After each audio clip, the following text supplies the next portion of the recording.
아침 부종과 거품내는 콩팥이 보내는 중요한 신호일 수 있습니다. 25분짜리 지루한 영상 보며 시간 버리지 마십시오. 단 8분이면은 크레아티닌 수치를 바꿀 수 있습니다. 60배가 넘으면은 밤에 소변 보러 3번씩 일어나죠. 아침에 눈 뜨면은 얼굴이 퉁퉁 붓고 양말 자국이 종아리까지 파입니다. 계단 오르다 숨이 막혀 주저앉고 손발이 저려 젓가락을 떨어뜨리는 거예요. 이게 콩팥이 무너지는 신호입니다. 이 영상을 끝까지 들으면은 투석을 예방하고 정상 수치로 회복하는 정확한 방법을 얻게 됩니다. 30년간 신장내과 최전선에서 수천 명을 살려온 전문의가 달걀 하나로 콩팥을 되살리는 핵심 규칙을 지금 바로 공개하겠습니다. 여러분의 콩팥은 지금 이 순간에도 피를 걸러내고 있어요. 커피 필터가 찌꺼기를 거르듯 콩팥 속 사구체, 즉 미세한 거름망이 노폐물을 걸러내는 거죠. 사구체는 머리카락 굵기의 100분의 1 크기밖에 안 됩니다. 이 작은 필터가 하루에 180리터의 피를 걸러냅니다. 그런데 나이가 들면 이 필터에 구멍이 생기고 성능이 뚝 떨어지는 겁니다. 60대가 되면 콩팥 기능이 젊었을 때의 절반도 안 돼요. 70대는 30%까지 떨어집니다. 아침에 일어나면 양말 자국이 발목에 깊게 파이죠. 손가락으로 눌러보면 5초가 지나도 자국이 안 올라옵니다. 소변을 보면 맥주 거품처럼 하얀 거품이 가득 차 있어요. 물을 내려도 거품이 30초 이상 남아있죠. 계단을 오르면 숨이 차고 온몸이 붓는 느낌에 잠을 설치게 됩니다. 이게 바로 콩팥이 보내는 마지막 경고인 거예요. 크레아틴인은 근육이 움직일 때 나오는 노폐물, 즉 피 속 찌꺼기입니다. 정상 콩팥은 이걸 깨끗하게 걸러 소변으로 내보내요. 하지만 콩팥이 망가지면 크레아티닌이 혈액에 쌓이는 거죠. 정상 수치는 남성 기준 1.2 이하입니다. 여성은 1.0 이하가 정상이에요. 1.5를 넘으면 노란불이 켜지는 겁니다. 이때부터 콩팥 기능이 절반 이하로 떨어진 거예요. 2점 연기 넘어가면은 투석 준비에 들어가야 하죠. 점 0을 찍으면 당장 투석실로 들어가야 합니다. 달걀은 양질의 단백질 공급원이지만 잘못 먹으면 독이 되는 거예요. 지금부터 여러분이 매일 저지르는 6가지 치명적 실수를 짚어드리겠습니다. 첫째, 덜 익은 흰자를 드시는 겁니다. 반숙을 건강식으로 착각하는 분들이 많아요. 흐물거리는 흰자는 아비딘이라는 성분이 살아있거든요. 이 물질은 비오틴 흡수를 막아 콩팥에 부담을 주는 겁니다. 비오틴이 부족하면 사구체 세포막이 약해져요. 세포막에 미세한 균열이 생기면서 단백질이 새어나가죠. 소변에 거품이 생기는 이유가 바로 이겁니다. 완전히 익힌 흰자만이 안전해요.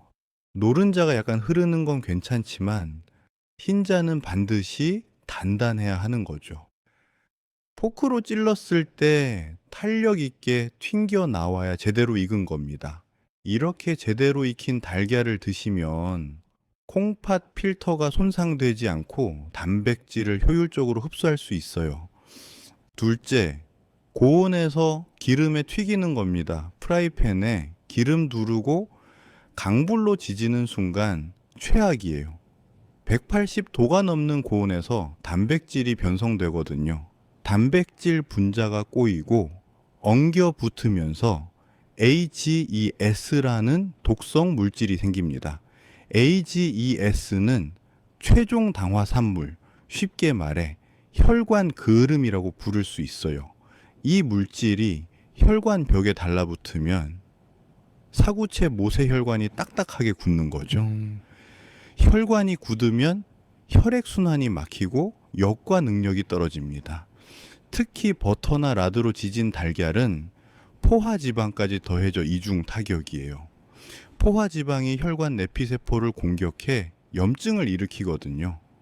염증이 생긴 사구체는 필터 구멍이 넓어져 단백질을 제대로 붙잡지 못하는 겁니다. 기름 없이 삶거나 찌면 이런 독성 물질이 전혀 생기지 않아 콩팥 혈관이 깨끗하게 유지돼요. 예. 셋째, 매일 노른자를 2개 이상 드시는 거예요. 예.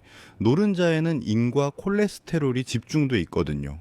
노른자 한 개에 인이 약 66mg 들어 있습니다. 콩팥이 약한 분은 인 배출 능력이 떨어지죠. 혈압액에 인이 쌓이면 뼈에서 칼슘이 빠져나오는 겁니다. 혈액 속 칼슘과 인이 만나면 인산칼슘 결정이 생겨요. 이 결정이 혈관 벽에 달라붙어 동맥 경화가 가속되는 거죠. 사구체로 가는 미세혈관이 석회화되면서 필터 자체가 돌처럼 굳어버립니다. 하루 노른자 한 개가 한계선이에요. 크레아티닌이 1.5 이상이면 노른자를 이틀에 한 개로 줄여야 하죠. 이렇게 조절하면 혈관이 유연하게 유지돼서 사구체 역과 기능이 보호됩니다. 넷째, 달걀 먹고 바로 두유나 진한 차를 마시는 겁니다. 두유 속 트립신 억제제가 단백질 소화를 방해하거든요. 소화 효소 트립신이 작동을 멈추면은 단백질이 위장에서 썩어요. 썩은 단백질은 암모니아와 인돌 같은 독성 물질로 변하죠. 이 독소가 장벽을 뚫고 혈액으로 들어가는 겁니다. 독소를 걸러내려고 콩팥이 과부하로 돌아가요.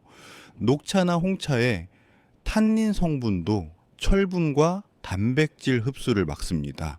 소화되지 못한 단백질 찌꺼기가 콩팥으로 몰려가는 거죠.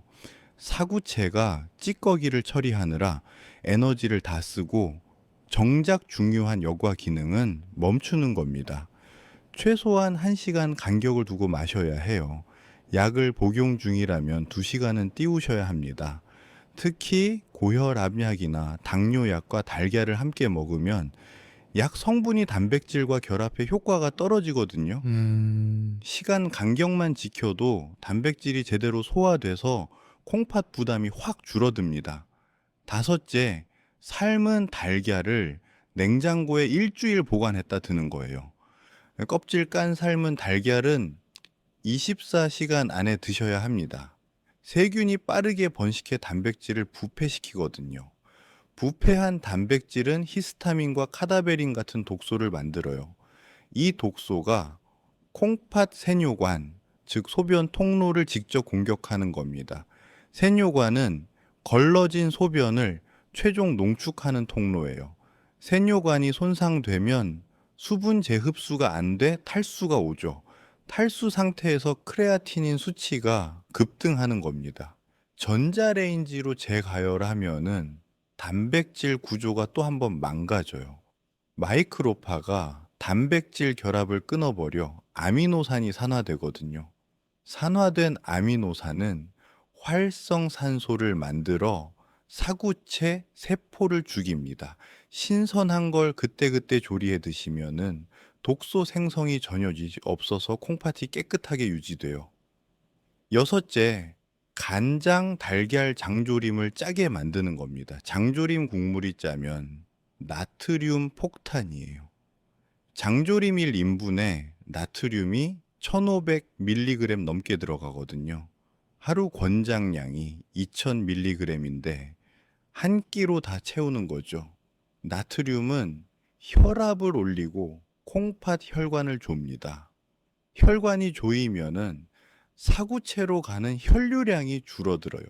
혈류가 부족한 사구체는 산소를 못 받아 괴사되는 겁니다. 괴사된 사구체는 재생이 안 돼요. 이미 약해진 사구체가 더 빨리 망가지는 거죠. 간장 대신 저염 양념을 쓰거나 아예 조림을 피하셔야 합니다. 양념할 때는 간장 대신 레몬즙과 식초를 섞어 쓰면은 짠맛 없이도 감칠맛이 나요. 이렇게 하면은 나트륨 섭취가 줄어 혈압이 안정되고 콩팥 혈류가 원활해집니다. 지금까지 여러분의 콩팥을 소리 없이 파괴하던 6가지 치명적 실수를 모두 보셨습니다. 혹시 나도 저 중 하나는 하고 있는데 라며 가슴이 철렁하진 않으셨나요? 하지만 실수를 끊는 건 파괴를 멈추는 시작일 뿐입니다. 진짜 중요한 건 이미 나빠진 수치를 실제로 어떻게 되돌리느냐입니다. 이 부에서 공개할 기적의 8분 규칙을 확인하시기 전에 오늘 내용이 도움되셨다면 구독과 좋아요 한 번만 부탁드립니다. 더 좋은 정보를 드리는데 아주 큰 힘이 됩니다. 자, 그럼 구독 누르셨나요? 이제 투석 위기를 넘기고 수치를 1점1 정상으로 되돌린 김술래 씨의 비법과 전체 식단 데이터를 보러 지금 바로 화면에 뜨는 2부 영상을 클릭하십시오. 2부에서 뵙겠습니다.